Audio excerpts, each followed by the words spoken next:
Hi friends, welcome to my YouTube channel. आज हम पढ़ेंगे क्लास 10 चैप्टर 1 एक्सरसाइज। जैसा कि आपने प्रीवियस वीडियो में देखा कि हमने नंबर सिस्टम के बारे में जाना कि नंबर सिस्टम होते क्या हैं। तो आज मैं फर्स्ट चैप्टर स्टार्ट करूँगी। फर्स्ट चैप्टर है रियल नंबर्स। एक्सरसाइज 1.1 का फर्स्ट क्वेश्चन है, use Euclid division algorithm to find the HCF of 135 and 225। First question हमारे पास है 135 एंड 225। इसको हम सॉल्व कैसे करेंगे? By using Euclid algorithm method. इसका हम HCF कैसे फाइंड आउट कर सकते हैं? तो सबसे पहले हम देखते हैं कि इन दोनों में से ग्रेटर देन कौन सा है। तो 225 नंबर जो है वो ग्रेटर देन है किससे? 135 से। अब हम यूज़ करेंगे उसके बाद बाय यूजिंग डिवीज़न एल्गोरिथम। यहाँ लिख सकते हैं बाय यूजिंग डिवीज़न एल्गोरिथम। तो इसको फाइंड करने का एक तरीका ये भी है कि हम इसको डिवाइड करें। 225 इधर लिखेंगे और इधर लिखेंगे हम 135। अब हम जैसे डिवाइड करते हैं नॉर्मल वैसे करेंगे कि 135 वन जा 135। अब इसको माइनस किया तो कितना आया? 0। इधर आया 135, तो इधर 12 में से 3 गए तो इधर कितने बचे? 9। तो अब देखो 90 आ गया हमारा रिमाइंडर। हमें रिमाइंडर चाहिए 0। जब तक रिमाइंडर 0 नहीं आएगा तब तक हम इस क्वेश्चन को सॉल्व करते रहेंगे। तो अब यहाँ पे हम फिर से डिवाइड करेंगे तो यहाँ आ गया 135। अब 90 का टेबल फिर से हम यहाँ तक पढ़ेंगे तो 90 बन जा, हम लिख सकते हैं 90 बन जा 90। तो 5 और यहाँ बचे 45।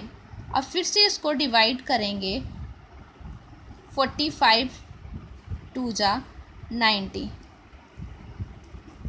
अब हमारा रिमाइंडर 0 आ चुका है तो हम यहाँ तक सॉल्व करेंगे रिमाइंडर। यहाँ तक हमें लिखने का एक फॉर्मूला होता है। इसको लिखने का हम लिख सकते हैं इसको, जैसे मैं लिख रही हूँ 225 is equal to 135 multiply 1 plus remainder जो बचा वो आएगा 90।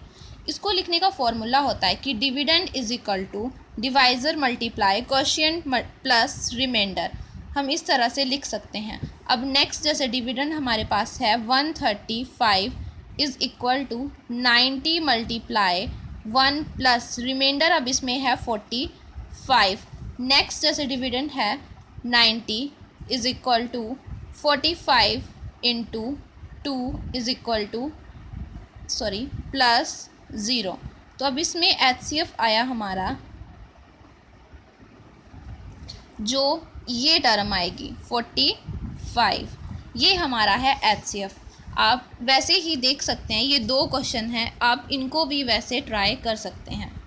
अब जैसे इसको हम लिख सकते हैं, इसको बोलते हैं हम डिविडेंड, इसको बोलते हैं डिवाइज़र, ये आता है हमारा क्वोशिएंट और ये होता है रिमाइंडर। वैसे ही हम सेकंड क्वेश्चन सॉल्व कर सकते हैं। जैसे हमारे पास सेकंड क्वेश्चन दिया है 196 एंड 38,220। अब हम इसे भी y यूजिंग डिवीज़न एल्गोरिथम से सॉल्व करेंगे जैसे हमने ऊपर वाला क्वेश्चन किया। तो सबसे पहले हमने देखना है कि ग्रेटर देन कौन सी टर्म है। तो यहाँ आ गया 38,220 इज़ ग्रेटर देन 196। अब सेम वैसे जैसे हमने पिछले क्वेश्चन में किया वैसे ही इस क्वेश्चन में करेंगे। तो इस क्वेश्चन में जैसे हम डिवाइड करेंगे सिंपल HCF फाइंड आउट करने के लिए, तो हम इसे फाइंड कर सकते हैं कि 196 को, अब जैसे हमने 3 टर्में हैं तो ये भी 3 टर्में ही लेनी है।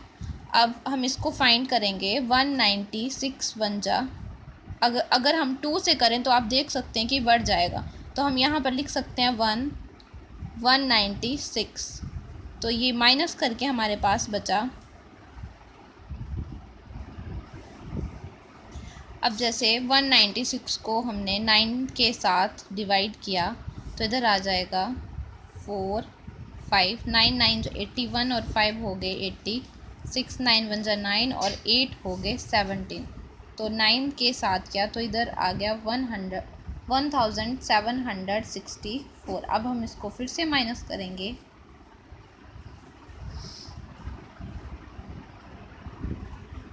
अब आपने देखा होगा कि हमने पिछले क्वेश्चन में क्या किया, जैसे रिमाइंडर बच रहा था तो हम डिवाइज़र को हम फिर से यहाँ लिख दे रहे थे। तो हम जैसे सॉल्व करने लगे कि अब फिर से हमने रिमाइंडर, जैसे हमने इसको सॉल्व किया तो फिर से रिमाइंडर 45 बचा, तो जब तक 0 नहीं आया तब तक हमने इसको सॉल्व किया। वैसे ही सेम इस क्वेश्चन में करना है। अब हमें पता है 196 5 जा 980 होते हैं, तो हम लिख सकते हैं कि इसका HCF क्या आ गया, जो इधर टर्म आएगी तो इसका HCF आ गया। पहले तो हम इसको लिखेंगे कि बाय यूजिंग डिवीज़न एल्गोरिथम, तो हम डिविडेंड को इधर लिखेंगे is equal to divisor 196 into quotient 195 plus 0। अब हमारा HCF जो आया वो आया 196, तो हम लिख सकते हैं कि HCF ऑफ 196 एंड 38,220 इज़ 196। वैसे ही आप थर्ड पार्ट को भी ऐसे ही कर सकते हैं। जैसे थर्ड पार्ट है हमारा 867 एंड 255। अब सेम इस क्वेश्चन में भी हम वैसे ही करेंगे। पहले हम ग्रेटर देन सेलेक्ट करेंगे, जैसे इसमें ग्रेटर देन है 867 इज ग्रेटर देन 255। अब same by using division algorithm,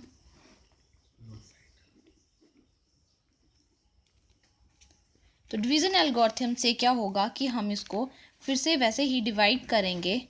जैसे 867 इधर लिख दिया और इधर आ गया 255। अब फिर से डिवाइड किया। अब जैसे रिमाइंडर 102 बचा तो हमने फिर से यहाँ डिवीज़र को लिख दिया कि 255। अब फिर से हम इसको डिवाइड करेंगे तो इधर आ गया 51। तो हमारा रिमाइंडर यहाँ पर 0 आ चुका है, तो हम HCF हमारा आ गया 55। पर लिखेंगे कैसे इसको, यहाँ लिख सकते हैं 867 is equal to 255 multiply 3 plus remainder है हमारा 102। नेक्स्ट है 255 is equal to 102 into 2 plus 51। 102 को लिख सकते हैं is equal to 51 into 2 plus remainder आ गया 0। तो इसका HCF आया 51। थैंक्स।